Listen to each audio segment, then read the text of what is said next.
பெருமைமிகு பாரத தேசத்தின் சட்டங்களை இயற்றக்கூடிய இந்திய நாடாளுமன்றத்தின் மதுரை தொகுதியின் உறுப்பினராக இருக்கக்கூடிய மார்க்சிஸ்ட் கம்யூனிஸ்ட் கட்சியை சேர்ந்த மாண்புமிகு அண்ணன் திரு சு வெங்கடேசன் அவர்களுக்கு தம்பியின் பணிவான வணக்கம். நான் உங்களுக்கு எவ்வளவு அழகா வணக்கம் சொன்னேன் பாத்தீங்களானே.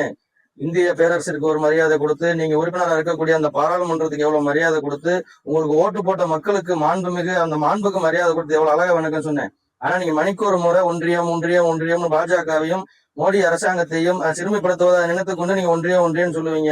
உங்க பாஷையில நான் உங்களுக்கு வணக்கம் சொல்லணும்னா ஒன்றிய குழு உறுப்பினர் தான் சொல்லணும். பயப்படாதீங்க, நாங்க அப்படி சொல்ல மாட்டோம். ஏன்னா பாஜகக்காரன் தேசத்தையும் மக்கள் பிரதிநிதிகளையும் எப்பொழுதும் மதிக்கக்கூடியவனா தான் இருப்பான். அதனால நீங்க கவலைப்படாதீங்க. ஆனா நீங்க தமிழ்நாட்டுல 39 MP இருந்தாலும் நீங்க ஒரு விதத்துல எல்லாருக்குமே தெரிஞ்சாலும் ரொம்ப ஃபேமஸ். ஏன்னா சிட்னில இருந்து சிம்மக்கல் வரைக்கும் என்ன நடந்தாலும் உடனே கருத்து சொல்லிடுவீங்க.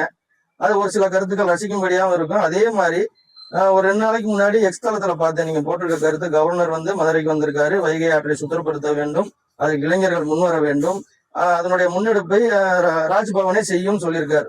இதுல என்ன தவறு கண்டீங்கன்னு தெரியல. மக்கள் இந்த கருத்தை பாராட்டுறாங்க. நீங்க உங்க எக்ஸ் தளத்துல ஒரு அழகான ஒப்பீடு போட்டிருக்கீங்க. எப்படின்னா, வைகை ஆற்றை கடந்து போகும்போது வைகை ஆற்றையும் சுத்தப்படுத்தணும்னு சொன்ன கவர்னர் கூவம் ஆற்றை கடக்கும் போது கூவம் ஆற்றை சுத்தப்படுத்தல் ஏன் சொல்றாரு அப்படின்னு கேக்குறீங்க. எந்த நீர்நிலையா இருந்தாலும் சுத்தப்படுத்தணுங்கிறதுல மாற்று கருத்து இல்லை. ஆனா இந்த ஒப்பீடு சரியா? கூவம் ஆறும் வைகை ஆறும் ஒன்னா? உங்களுக்கு ஏதாவது அவருக்கு கவுண்டர் கொடுக்கணும்னு பேசுறதுக்காக நீங்க பேசுறீங்க. ஆனா மக்கள் யாரும் ஒன்றும் தெரியாதவங்க கிடையாதுன்னு. கூவம் ஆறு கழிவு நீர் ரொம்ப நாளா கலந்துகிட்டு இருக்கா. சுத்தப்படுத்துறேன் பல்லாயிரம் கோடியை திமுக அலாட் பண்ணி என்ன செஞ்சுங்கிறதுல உங்க கட்சியும் நீங்களும் என்ன கேள்வி கேட்டீங்கிறது மக்களுக்கு தெரியும். ஆனா வைகை ஆற்றோட வரலாறு என்ன, அது என்ன செஞ்சுக்கிட்டு இருக்கு, ஒவ்வொரு இன்னைக்கும் ஒரு 6 to 8 மாவட்டத்திற்கு குடிநீர் ஆதாரமாகவும் பாசனத்திற்கு ஒரு ஆதாரமாகவும் கோடிக்கணக்கான மக்களின் வாழ்வாதாரமாக இருக்கக்கூடிய வைகையும் கூவமும் ஒண்ணுன்னு நீங்க பேசுறீங்க. வைகை ஆற்றின் வரலாறு உங்களுக்கு தெரியுமா தெரியலையான்னு தெரியல. நீங்க இப்ப இன்னொன்னு சொல்றேன்னு, கம்யூனிஸ்ட் கட்சி மார்க்சிஸ்ட் கம்யூனிஸ்ட் கேரளால ஆட்சியில இருந்துச்சு பாத்தீங்களா? அப்ப நீங்க என்னைக்காவது வைகையில வருஷம் பூரா தண்ணி ஓடணுங்கிறதுக்காக இந்த டிஸ்பியூட் இருக்கு பாருங்க, 142 அடி வரைக்கும் தண்ணி தேக்கலாம்னு உச்ச நீதிமன்றம் சொன்ன பிறகு முல்லை பெரியாறுல தண்ணி தேக்காமே இருக்காங்க பாருங்க.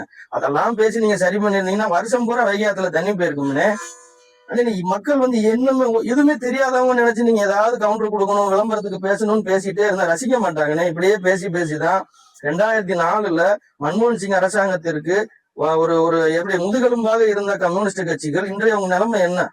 22 வருஷத்துல தேஞ்சு இந்த தமிழக அதனால வாழ்முரிமை கட்சி மாதிரியும் முக்குளத்தோர் புலிப்படை கருணாசி மாதிரியும் ஒரு தொகுதிக்குள்ள இயங்கக்கூடிய கட்சியா கம்யூனிஸ்ட் மாறிடுச்சுன்னு. அதுக்கு உங்களை மாதிரி பிரதிநிதிகள் பேசின பேச்செல்லாம் மதிக்காததுதான் காரணம்னு நீங்க எப்ப உணர போறீங்கன்னு தெரியலன்னு.